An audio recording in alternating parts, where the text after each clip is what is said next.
22, 23, 24, 26 साल की एज में जाके जो है ना, जब आप पहली दफ़ा वर्क लाइफ में जाते हैं एजुकेशन के बाद, तो आपको समझ आती है कि ओहो बहुत बड़ी गलती हो गई है। हमारे यहाँ जो नौजवान नस्ल है 25-26 की एज भी हो चुकी है, लेकिन जो उनकी एक मेच्योरिटी की स्टेज है वो अभी भी एक 15 साल जितने बच्चे की ही है। बहुत से लोग आपको ये कहते हुए मिलेंगे कि भाई वहाँ पे ऐसा सिस्टम है, वहाँ पे वो, तो पाकिस्तान में ऐसा क्यों नहीं है, वो चीज़ पाकिस्तान में भी लेके आओ। भाई पाकिस्तान में नहीं लेके आ सकते। पाकिस्तान में सब हुआ क्यों, पाकिस्तान में क्यों ये चीज़ डेवलप हुई। तो बात करते हैं इनके सोल्यूशंस की कि सोल्यूशंस क्या है आखिर इन मसलों के। अस्सलाम वालेकुम यार, मेच्योरिटी को सबसे पहले डिफाइन करना पड़ेगा हमें। मेच्योरिटी क्या होती है? मेच्योरिटी की जो मोटी मोटी चीज़ें आती हैं कि जब हम ये कहते हैं कि फलाना बंदा मेच्योर हो चुका है, तो उसमें जो चीज़ें हैं वो हैं emotional stability, responsibility, self awareness, empathy and independence.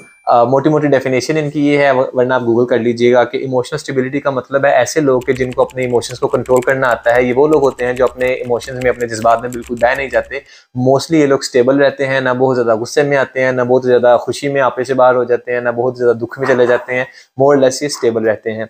Then responsibility, आप सबको पता है रिस्पॉन्सिबिलिटी का मतलब वो लोग जो कि अपनी ज़िंदगी में जिम्मेदार होते हैं, और आपको पता है जिम्मेदारियाँ क्या होती हैं, तो जो अपनी जिम्मेदारियाँ निभाना जानते हैं।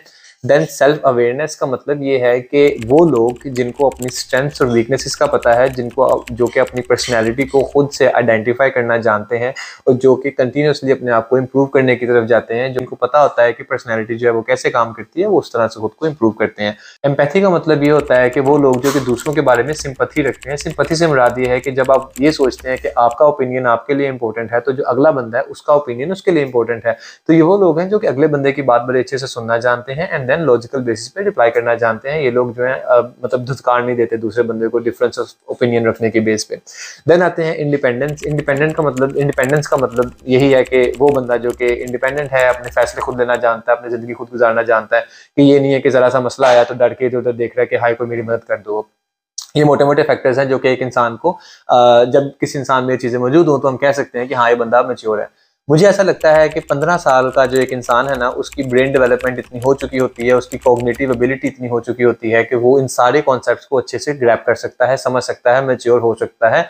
लेकिन अनफॉर्चुनेटली हमारे पास होता ये है कि 22, 23, 24, 26 साल की एज में जाके जो है ना, जब आप पहली दफ़ा वर्क लाइफ में जाते हैं एजुकेशन के बाद, तो आपको समझ आती है कि ओहो बहुत बड़ी गलती हो गई है।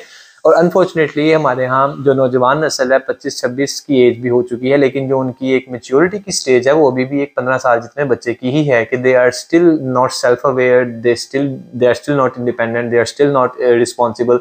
एम्पैथी नहीं है उनके अंदर। तो ये सारे फैक्टर्स लैक कर रहे होते हैं। मैं सबकी बात नहीं कर रहा, लेकिन इन मोस्ट केसेस में बात कर रहा हूँ। अब आपको पता है कि 18 साल की एज में आप एक एडल्ट करार दे दिए जाते हैं, जिसका मतलब ये है कि अब आप एक रिस्पॉन्सिबल शहरी बन सकते हैं, आपको वोट करने का हक दे दिया जाता है। लेकिन 18 साल को हम बच्चा समझते हैं, और 18 साल वाले कहते हैं ये बच्चा है, इसको क्या पता है, ठीक है इसको निकालो, हम डिस्कशन में इन्वॉल्व नहीं करते। एनीवे, अब आपको मूवीज़ के थ्रू, हर चीज़ के थ्रू पता ही होगा कि वेस्टर्न वर्ल्ड के अंदर जो सोशल स्ट्रक्चर है वो बहुत डिफरेंट है, क्योंकि यहाँ पे एज अर्ली एज 12 से 14 साल की एज में ही जो बच्चे हैं वो पार्ट टाइम जॉब्स करना शुरू कर देते हैं। और जब वो पार्ट टाइम जॉब्स करते हैं तो वो अपना एक जो कंफर्ट जोन है वहाँ से बाहर निकलते हैं, डिफिकल्टीज फेस करते हैं, अजनबी लोगों से मिलते हैं, उनका बिहेवियर उनको एक्सपीरियंस करना पड़ता है, उनकी बातें सुननी पड़ती हैं, and then they start to develop all these जो फैक्टर्स ऑफ मेच्योरिटी हैं, जो ट्रेट्स ऑफ मेच्योरिटी हैं, वो डेवलप करना शुरू करते हैं। And by the time they are 18 और 19 और 20, वो ऑलरेडी इतने मेच्योर हो चुके होते हैं कि मोस्टली जो इनकी यूथ है वो इस एज में अपने माँ बाप से अलग हो जाते हैं और अपनी ज़िंदगी खुद गुजारना शुरू कर देते हैं। और अब बहुत से लोग आपको ये कहते हुए मिलेंगे कि भाई वहाँ पे ऐसा सिस्टम है, वहाँ पे वो, तो पाकिस्तान में ऐसा क्यों नहीं है, वो चीज़ पाकिस्तान में भी लेके आओ। भाई पाकिस्तान में नहीं लेके आ सकते। क्यों? क्योंकि यार इन मुल्कों के अंदर एक सोशल स्ट्रक्चर ऐसे का डेवलप्ड है। यहाँ पे रूल ऑफ लॉ है, यहाँ पे आपके लेबर प्रोटेक्शन लॉज हैं, यहाँ पे आपके चाइल्ड प्रोटेक्शन लॉज हैं, यहाँ पे गवर्नमेंट जो है वो निगरानी करती है कि जो बंदा जो जॉब कर रहा है वो जॉब उसके लिए सेफ है, उसकी मेंटल हेल्थ वहाँ पे देखी जा रही है, उसकी पेमेंट वहाँ पे देखी जा रही है। गवर्नमेंट को पता है कि कौन कौन कहाँ पे इन्वॉल्व है, तो टैक्स कलेक्शन कैसे करनी है।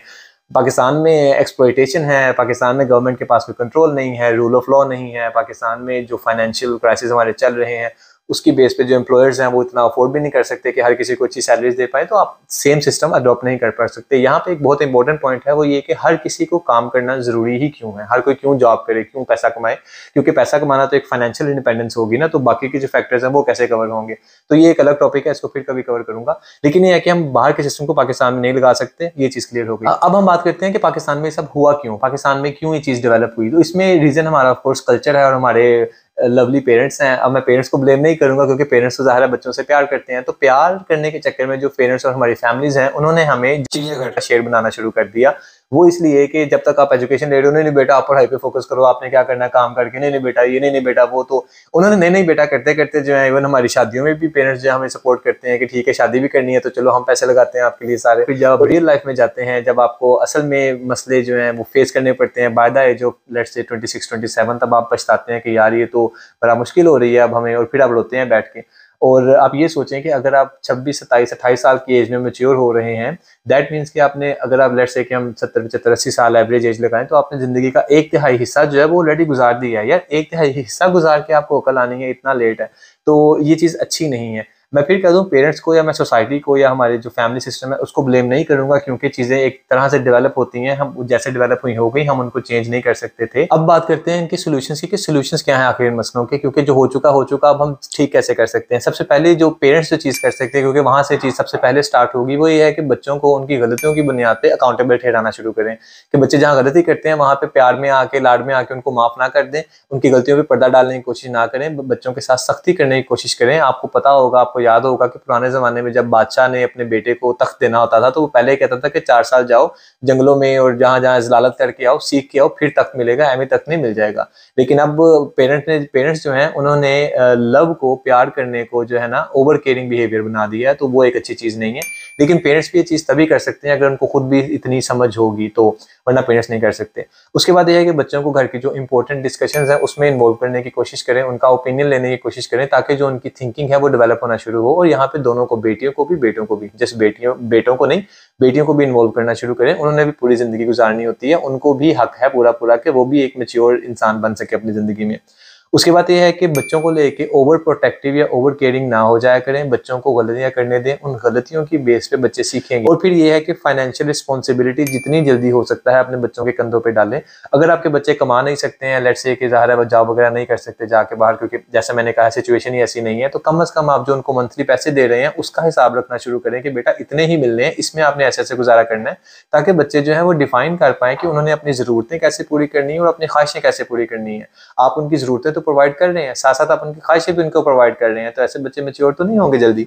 उसके बाद टीचर्स या सोसाइटी का एक रोल आता है, वो ये है कि जो अर्ली एज के बच्चे हैं उनके ओपिनियंस को इंपॉर्टेंस देनी शुरू करनी होगी हमें। उनके ओपिनियंस हमें सुनने चाहिए हैं और उनके ओपिनियन सुन के उनको प्यार से समझाना भी चाहिए है कि उनके ओपिनियंस क्यों सही या गलत हैं, ताकि अगर वो सही है तो उनको समझ आए कि वो क्यों सही है, ताकि वो गलत साइड पे सोचने की तरफ ना जाए, और अगर वो गलत है तो उनको पता हो कि वो क्या सोच के या कैसे उनको ठीक कर सकते हैं। अगली चीज आती है लीड बाय एग्जाम्पल। तो हर बंदा तो नहीं, लेकिन जिन लोगों को इन चीज़ों की समझ आती है, कम से कम आप एक एग्जाम्पल के तौर पे लीड कर सकते हैं, ताकि आपके जो आसपास के लोग हैं वो आपको देख के समझ सकें, सीख सकें। फिर सबसे बड़ी जो रिस्पॉन्सिबिलिटी आती है, मैं ये समझता हूँ, वो टीनेजर्स की खुद आती है। टीनेजर्स वही बच्चे जो 12-14 से लेके 18-20 साल के बीच में होते हैं, क्योंकि आजकल इंटरनेट आपके पास है। आप में से बहुत से लोग जो वीडियो देख रहे हैं शायद आप खुद भी टीनेजर हो, या अगर आप टीनेजर नहीं भी हैं, आप 20-21-22 की एज में भी हैं, तो भी अपनी लाइफ की रिस्पॉन्सिबिलिटी खुद लेना शुरू करें, अपने डिसीजन जो है वो खुद लेने की कोशिश करें। और उसके साथ साथ ये है कि इंटरनेट के ऊपर बेतहाशा इन्फॉर्मेशन मौजूद है, नॉलेज मौजूद है, स्किल्स सीखने की कोशिश करें। और ये है कि जितनी जल्दी हो सके आप रिस्पॉन्सिबल हों, इंडिपेंडेंट होने की कोशिश करें। जितना ज़्यादा आप अपने पेरेंट्स के ऊपर या आपकी जो बैसाखियाँ हैं, जितना ज़्यादा आप उनके ऊपर रिलाई करेंगे, उतनी ही देर से आप चलना सीखेंगे। तो बेहतर है जल्दी से जल्दी चलना, बल्कि दौड़ना सीखें।